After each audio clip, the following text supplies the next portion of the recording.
Assalamualaikum warahmatullahi wabarakatuh, teman-teman. Kembali lagi ke channel Bambang Sumedi, teman-teman ya. Saya harap teman-teman tidak pernah bosan untuk terus menyaksikan muka saya di layar HP teman-teman semua.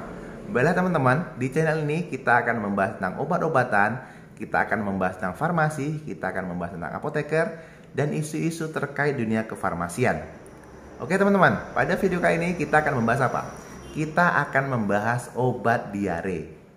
Oke teman-teman ya, kita akan membahas obat diare. Sebelum itu, teman-teman silahkan lihat cuplikan ini. Oke teman-teman ya, teman-teman silahkan cuplikan ini. Bahwasannya, Mas, kamu minumin apa? Livi seminggu mencret gitu. teman-teman sudah menyaksikan di sini. Livi Renata mencret karena Novek-Nopian. Livi Renata mencret karena diajak Novek-Nopian minum Nutrisari. Oke teman-teman ya, jadi apa sih hubungan tentang obat, tentang saya ini, apa sih hubungan tentang berita ini? Oke, kita akan merekomendasikan kepada teman-teman semua obat diare dan cara minumnya seperti apa. Oke, diare itu tentunya banyak beberapa faktor yang menyebabkan terjadinya diare. Seperti apa salah satunya? Contohnya yaitu mungkin keracunan makanan. Yang kedua, adanya bakteri. Jadi beda cara, beda penyebab, dan beda obatnya. Otomatis taunya seperti apa? Yaitu harus dikonsultasikan ke dokter. Namun di sini kita bisa apotek dengan sesuai medikasi bisa membagikan kepada teman-teman semua obat pilihan utama atau pilihan awal yang bisa dijadikan untuk mengatasi diare pada teman-teman semua. Oke, diare itu sebenarnya atau yang terjadi di dalam tubuh kita itu adalah terjadinya gerakan usus, gerakan peristaltik usus itu yang lebih kuat dari biasanya, dan terjadinya feses kita lebih encer dari biasanya. Jadi gimana cara mengatasinya?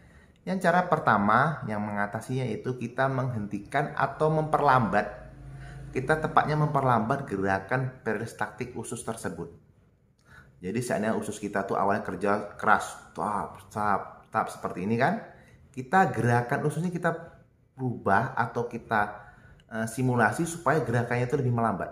Nah, kalau gerakan lebih melambat, otomatis tidak akan terjadi seperti sakit perut, seperti bunyi, mungkin lagi diare bunyi-bunyi perutnya, dan feses kita akan encer kan gitu. Ada juga pilihan jadikan yaitu feses encer tadi kita kasih obat supaya apa? Supaya feses kita itu tadi lebih kental dengan apa? Dengan mengikat racun tersebut, dengan mengubah yang cair tadi menjadi sedikit semi padat atau menjadi lebih padat sedikit daripada saat kita diare.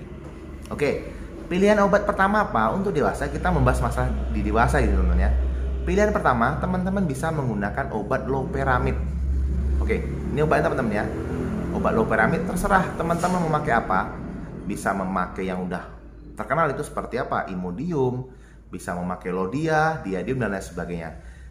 Loperamid bisa dijadikan pilihan utama untuk mengatasi diare. Dan yang kedua apa? Ya, tentunya di sini orang yang diare otomatis cairan tubuh banyak berkurang. Sehingga disarankan untuk pengobatan non farmakologinya, orang diare disarankan untuk banyak minum. Bahkan kalau selera makan ada aja silahkan makan gitu kan. Jangan ditunda. Kalau selera makannya tidak ada, banyakin cairan tubuh seperti minum. Supaya apa? Supaya tidak kekurangan cairan tubuh dan tidak dehidrasi. Di sini teman-teman bisa menggunakan larutan oralit. Banyak dijual di apotek teman-teman ya. Jadi cara minumnya untuk oralit sendiri itu bisa dalam satu bungkus itu dimasukkan dalam setengah gelas air atau 3/4 gelas air. Habis itu diminum secara perlahan. Cukup satu bungkus satu hari. Itu untuk menggantikan apa? Untuk menggantikan cairan tubuh kita yang hilang selama kita diare. Oke, pilihan ketiga apa? Pilihan ketiga di sini bisa menggunakan antibiotik. Namun untuk penggunaan antibiotik untuk diare ini harus rekom dari dokter, dan tentunya diindikasikan diare teman-teman ini disebabkan oleh bakteri. Gimana sih Bang mengetahui bakteri itu ada karena kita diare? bisa dilakukan uji lab. Jadi uji lab ini kita diambil sampel feses kita untuk dilakukan uji lab. Kalau seandainya hasilnya positif mengandung bakteri, itu bisa digunakan antibiotik. Tapi saran saya kalau seandainya hanya diare seperti biasa, seperti kemungkinan teman-teman makan pedas di sini atau salah makan atau seperti apa, belum membutuhkan antibiotik. Bisa digunakan pilihan obat-obat yang bisa disuamedikasikan di apotek seperti loperamid, mungkin seperti neoenstrostop, mungkin diapet dan sebagainya. Dan cara minumnya di sini teman-teman, untuk cara minumnya, awal pertama kali teman-teman mengkonsumsi obat ini harus 2 tablet atau 2 kapsul sekaligus.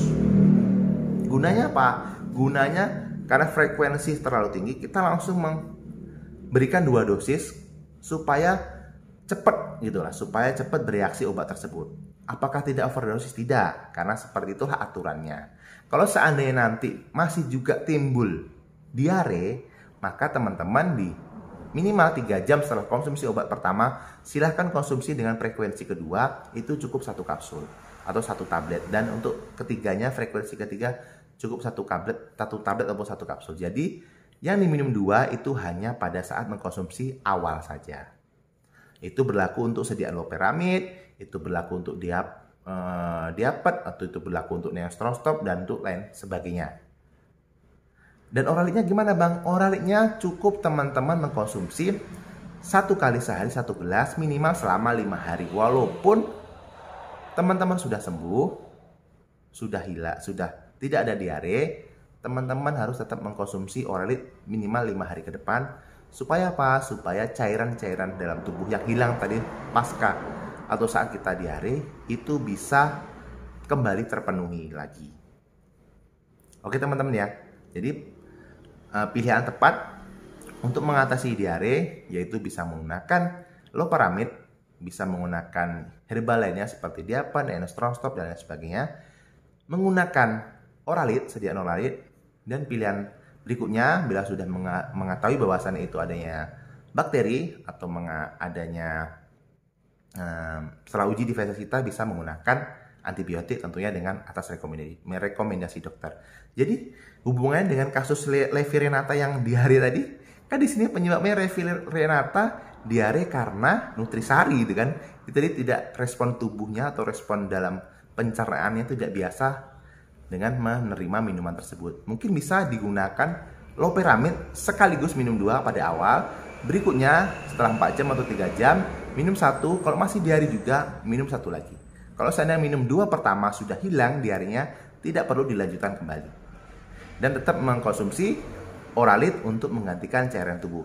Karena itu bisa diduga karena bisa dikatakan karena keracunan sih, bukan keracunan, karena respon tubuhnya tidak bisa menerima dengan es nutrisari tersebut. Jadi untuk kasus Levi Renata belum perlu digunakan antibiotik. Namun bila berkelanjutan bisa hubungi dokter untuk pengecekan bakteri apakah ada terdapat dalam fesesnya. Oke teman-teman ya, mungkin video ini bermanfaat buat teman-teman. Jadi teman-teman di sini yang belum subscribe silahkan subscribe, like serta komen, serta nyalakan loncengnya supaya teman-teman menjadi orang yang pertama dalam menyaksikan video saya. Oke teman-teman, saya akhiri. Assalamualaikum warahmatullahi wabarakatuh. Tanya obat, tanya apoteker. Salam sehat.